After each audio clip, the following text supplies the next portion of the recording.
Today we're going to be talking about how lines intersect. Okay, we're going to be graphing systems of equations and finding solutions. Either they have one solution, they have infinitely many solutions, or they have no solutions. You can put these in your journal. You can pause this video right now in case you didn't have time to do this in class. You can finish it up right now. Over here, we're going to look at problem number 1. You'll notice in problem number 1, this line right here is already in slope-intercept form. We know the m value is the slope. We know the b value is your y-intercept. And we're going to go ahead and graph this line in red. So what do you start with? You always start with your y-intercept. So go down here to -3, put a point. Okay? And then we have to apply the slope. And what is the slope of 2 telling us to do? Up 2 over 1. Up 2 over 1 to the right. Up 2 over 1 to the right. Once you have that line, make a nice solid line going through all of those points, just like that. Now that we have our first line graphed, I want you guys to take a careful look at our second line. I want you to understand this is an ax plus by equals c form, which is referred to as standard form. Okay? Now, standard form is a very, very useful form if you have certain formulas. So we're going to go over those formulas to help you understand how you can use it pretty easily. By the way, what is my a value equal to in this? 1. What is my b value equal to? -2. And my c value is equal to a 0. So when it's in standard form, remember, this is going to be a positive number. All right, they're all going to be what? They're all going to be integers. Okay? And the greatest common factor is going to be a 1. Now, if you're in standard form and you want to know what the slope is, the m value, or your slope of your line, will always be the negative a value over the b value. So I'm just letting you know, this is a little review. You guys can put it in your journal to remind yourself if you were in standard form, which means you're not in y equals form. Okay? Your slope is negative a over b. If you want to know your x-intercept, it's going to be your c value over your a value. And if you want to know your y-intercept, it's your c value over your b value. So right here, if we were to find the slope of this line, we would say negative, and what's our a value? 1 over our b value, which is a -2, and look at that. I just found the slope of our line. What is the slope of our line? Up 1 over 2, 1/2. Now, what's something else we could be useful to find would be our y-intercept. So right here we're going to find our y-intercept. What was our c value? It was 0. What was our b value? -2. What's 0 divided by -2? 0, which means our y-intercept is going to be at a 0, 0. That's our y-intercept. By the way, in this particular case, everybody, even though our a value is equal to a 1, we have an x-intercept and a y-intercept both at 0, 0. Right here. The parent function does have a y-intercept and an x-intercept at 0, 0, except it would be y equals x, not y equals a half of x. Our line, all right, the blue line, our blue line is y equals half of x. So right here I'm going to put my y-intercept and my x-intercept. I'm going to go up 1 and over 2. Up 1 and over 2. If I run out of room, I can also go down 1 and over 2 to the left and down 1 and over 2 to the left. And then I'd like you with your ruler to make a nice straight line. And I want you to notice where the 2 lines cross. Right here at this point. And that point is what's referred to as the solution. All right? So, if we wanted to say, Mr. DeMoon, what is the solution of this line?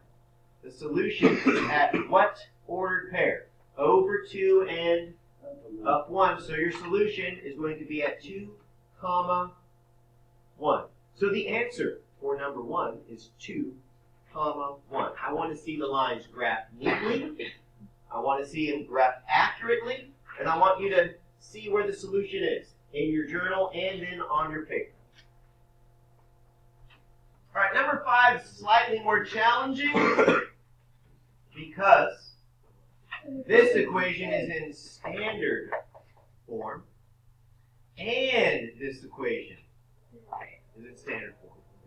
So what we're going to do is I'm going to review once again how to use standard form to find the slope, to find the x-intercept, and to find the y-intercept. We're going to go over that. So right now the first thing I'd like you to do is I'd like you guys to write ax plus by equals c.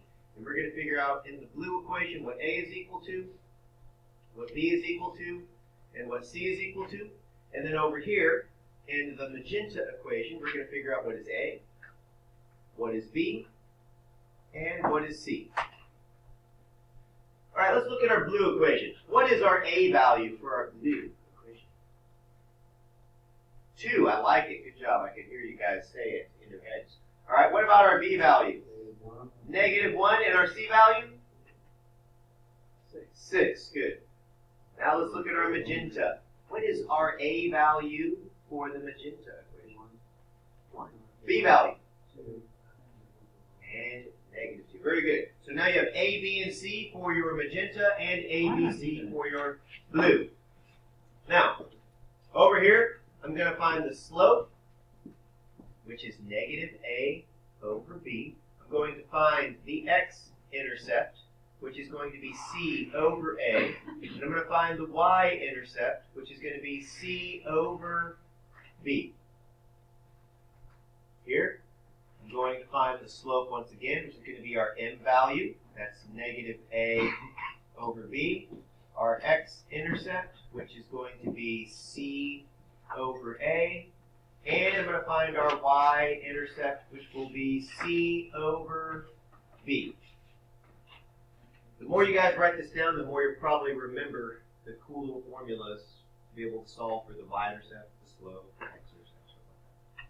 All right, so over here, Maddie, where it says slope, -a over b. So what I'm going to do is I'm going to write negative, what's my a value?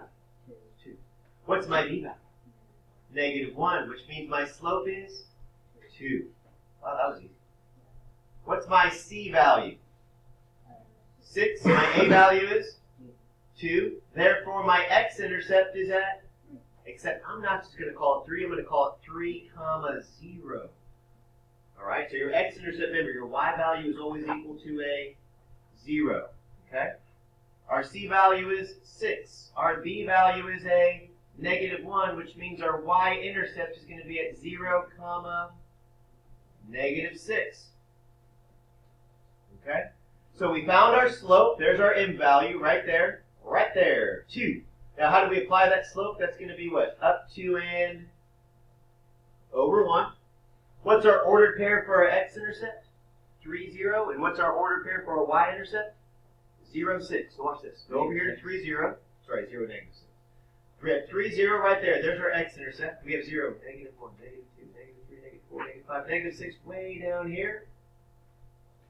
So plot those points. Then, with your awesome ruler, connect those points. I know you probably heard some interesting noises in the background. That's what happens when you're teaching some snotty kids. Just kidding. All right. So, I have bad jokes all day long. So, right here, you guys notice right here, the slope of 2, up 2 over 1, up 2 over 1, up 2 over 1. I'm not going to make it shaded. Sometimes people would shade these right here, up 2 over 1. You can see the stairs. Not doing a very good job. I'll delete it. Now, we have our line graph. What we're going to do over here is we want to look at this line. Okay?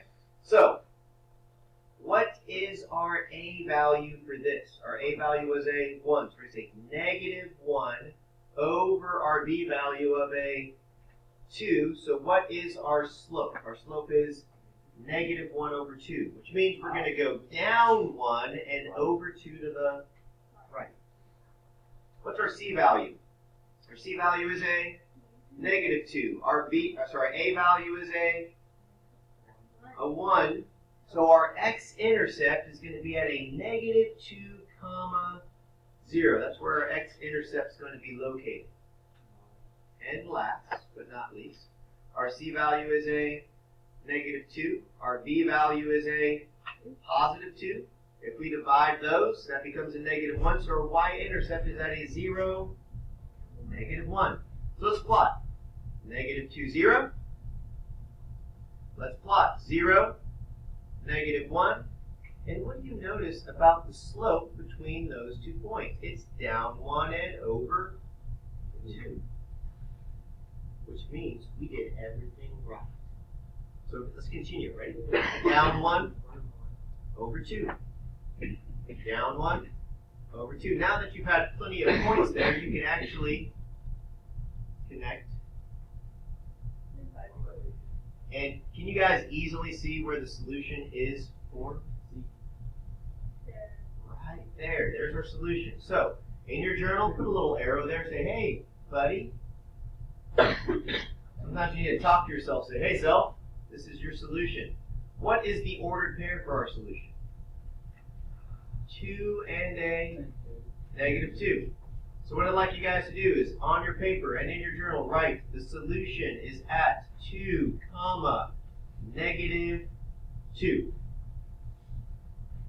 2, negative 2.